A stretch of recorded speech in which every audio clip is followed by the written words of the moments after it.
কি গো বুড়া ডার্লিং, চাঁদের মতো এত সুন্দর মুখটাকে বান্দরের মতো করে রাখছো কেন? বেডারা ওয়াইফাই লাইন কাটতে দিছে। কেন, কয় মাস ধরে ওয়াইফাই বিল দাও না যে ওরা লাইন কেটে দিল? 4 মাস ধরে দেই না। 4 মাস ধরে দাও না, তাহলে তো কাটবেই। কেন প্রতি মাসের বিল প্রতি মাসে দেওয়া যায় না? জমা রাখছো কেন? আমি বিল দিমু কে? তোমার লগে মোবাইলে কথা কই, তুমি বিল দিবা? কি হইছে? এনে ডরানের কি আছে? না ডরাই না, তোমার কথা শুনে অবাক হলাম। এত অবাক হওয়ার কোনো কারণ নাই। টাকা শেষ, টাকা পাঠাইও। শুধু তোই একটা কথাই জানলা, টাকা টাকা টাকা টাকা পাঠাও, টাকা পাঠাও, টাকা লাগবে, টাকা দিয়ে করব, টাকা দিয়ে সেই করবে। কোনোদিনও তো কোনো প্রেমের কথা বলো নাই, ভালোবাসার কথা বলো নাই, আবেগের কথা বলো নাই। টাকা ছাড়া, টাকা ছাড়া কি তোমার মুখে কোনো ভালো কথা নাই? বলা যায় না ভালো কথা? কি করমু? টাকার কথা কইতাম না তো ভালোবাসার কথা কমু? তুমি তো গেছোই টাকা কামাই করতা। ভালোবাসার কথা কইয়া সময়টা ফাও নষ্ট করমু? নতুন বউ বাড়িতে আইসা ভদ্র ব্যবহার, কয়দিন গেলে মুখের সাথে পারা যায় না আর। তুমিও তো নতুন নতুন কইতা সুহাগ করে, কোনদিন করমু না ঝগড়া, ভালোবাসমু তোরে। ভালো আমি বাসি ঠিকই, তুমি তো বাসো না, আমি একটু রাগ করিলে তুমি তো ছাড়ো না। আজ পর্যন্ত কোনো পুরুষ মানুষকে দেখিনি যে তার স্ত্রীর জন্য বাবা মাকে ছেড়ে দিয়েছে, কিন্তু এমন হাজারো নারীকে দেখেছি যে তার স্বামীর জন্য তার বাবা মাকে ত্যাগ করে দিয়েছে। আর আমার এই কথাটা অনেক ভাইয়াদের হয়তোবা খারাপ লাগবে, তবে এটাই সত্যি। আমি সবকিছু মুখ বন্ধ করে চুপচাপ সহ্য করি, তাই বলে এটা ভেবো না যে আমার কষ্ট হয় না। একটা কথা জানো তো, পাথর কিন্তু অনেক শক্ত, কিন্তু বারবার যদি তুমি তাকে আঘাত করতে থাকো, দেখবে একটা সময় সে ভেঙে গেছে। সেখানে আমি তো ভাই মানুষ। এই শুনছো, পাশের বাড়ির ভাই ভাবিরে বাইন্দা পিটাচ্ছে। মারবে না চুম্মা দেবে? মাঝরাতে কার সাথে জানি দেখা করতে গেছিল, ভাই দেখে ফেলাইছে। চলো তো গিয়ে শুনে আসি কার সাথে দেখা করতে গেছিল। তুমি যাও, আমি যাব না, আমারও দেখে ফেলছে। শুনছিলাম তোমাগো নাকি ঘর বাড়ি পাকা, ভালো একটা চাকরি করো নারায়ণগঞ্জ ঢাকা। তোমাগো তো বিল্ডিং আছে, বেড়া ঘুরা নাই, উপরে ছাদ আছে কিন্তু নিচে কিছু নাই। আমি গেলে ঘুমাইতে দেয়, আমি গেলে ঘুমাইতে দেয়, মাটিতে খাট নাই। শ্বশুর বাড়ি বিল্ডিং আছে ভাই, শ্বশুর বাড়ি বিল্ডিং আছে ভাই।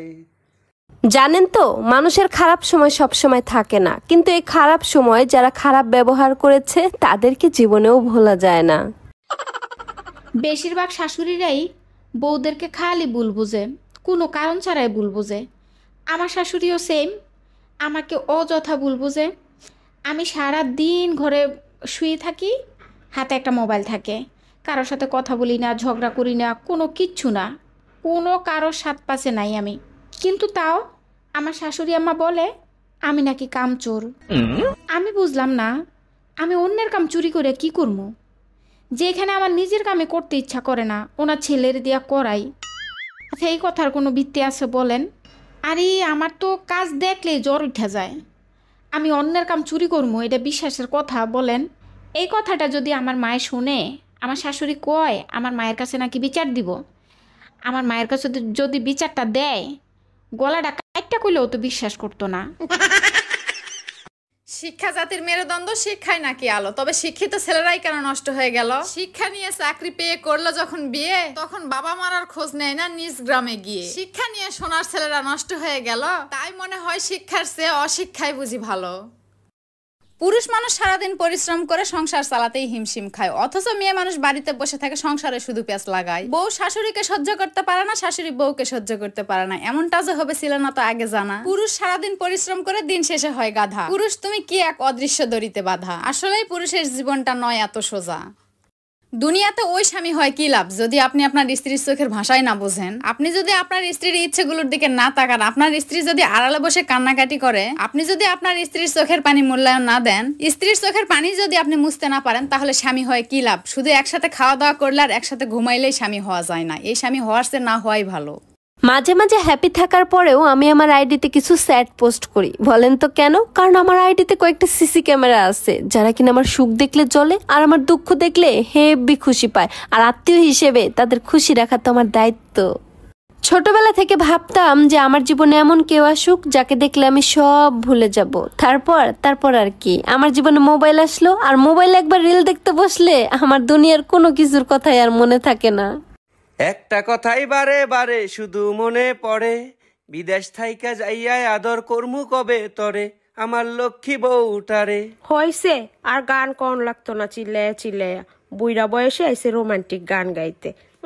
আইসে গানের সুর নাই কথা নাই, গান কইতে মানুষে শুনলে কি কইব, বেসরমা বেডা একটা। কেডায় আবার কি কইলো দেখার দরকার নাই, দেশে আইসে কুলে নিয়া ঘুরব গো তোমায়, আমি ঘুরব গো তোমায়। দূর, এই বেটার মনে হয় মাথাটা পুরাই গেছে। কি সমস্যা কি তোমার আজকে? হ্যাঁ আজকে কি হয়েছে তোমার? মনটা আজকে উড়াল দিছে দেখা গো তোমারে, পারতাম যদি সুইটায় আসতে তোমারই বুকেতে। হইছে থামেন, বুঝছি মাইনসে আইয়া শুনবো। বেসরমা বুইরা বেটা, এখনো ডং কমে না, বুইরা হয়ে গেল।